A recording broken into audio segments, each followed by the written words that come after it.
এমন আমার নিজের জন্য না, আমাকে অনেকে স্টার সেন্ড অলরেডি আমার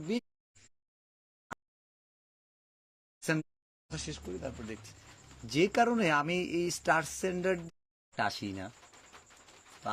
আছে আমি লাইভে আজকেও আসতাম না, কারণটা হচ্ছে এমন আমার নিজের জন্য না, আমাকে অনেকে স্টার সেন্ড করে এবং আপনি শুনলে হয়তো অবাক হবেন, এই মাসেও $1700 উপরে স্টার পেয়েছি, যেটা বাংলা টাকায় 2,15,000। ফ্যাক্টরটা হচ্ছে যখন আমাকে স্টারটা দিয়ে দেয় তখন মনে হয় এই স্টারটা আমারই, কিন্তু আমি যখন স্টার সেন্টারদের সাথে একটু কাছাকাছি আসলাম, ওদের সম্পর্কে একটু জানার চেষ্টা করলাম, আমার কিছু স্টার সেন্টারের সাথে আমার পরিচয় হয়েছে। তো তাদের কাছ থেকে জানার পর আমার কাছে আমার একটা ভুল ধারণা ছিল স্টার সেন্টারদের নিয়ে, এটা ভেঙে গেছে।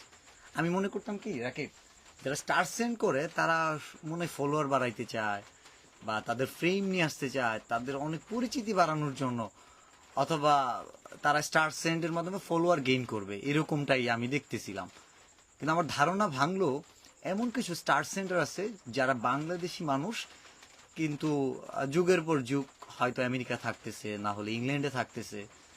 সো এবং ওয়ার্ল্ডের বেশ কিছু টপ সিটিতে ওরা স্টে করতেছে, এবং তারা বলতেছে যে আমরা স্টার সেন্টার করতেছি, যারা বাংলাদেশে তোমরা যারা ভালো ভিডিও বানাও, তোমাদের আমরা একটা সাপোর্ট দিতেছি যেন তোমার কন্টেন্ট ক্রিয়েশনটা আরো স্মুথ করতে পারো, যেন নিজে ভালো কাজ করতে পারো এবং তোমার ধারা যেন অন্যরা উপকৃত হয়। সো এই বিষয়টা আমার ভালো লাগলো।